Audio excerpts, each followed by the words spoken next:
எவன் ஒருவனுக்கு கஷ்டங்கள் தீர வேண்டுமோ அவனுக்கு முருகன் இந்த வீடியோவை கண்ணில் காட்டுவார்.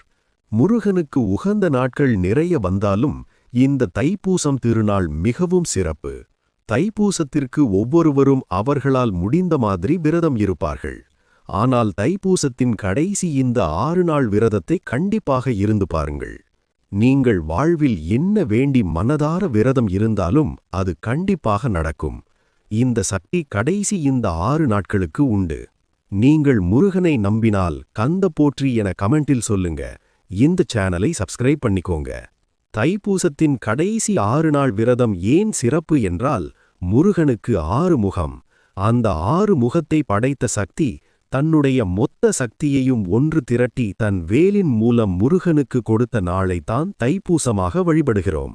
சிலர் முழுமையாக 48 நாட்கள் விரதம் கடைபிடிக்க முடியாதவர்கள் 6 நாட்கள் விரதத்தை கடைபிடிக்கலாம்.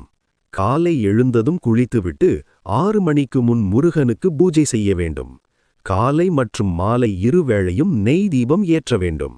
இருவேளையும் கோவிலுக்கு செல்ல வேண்டும். இல்லையென்றால் மாலையில் மட்டும் செல்லலாம்.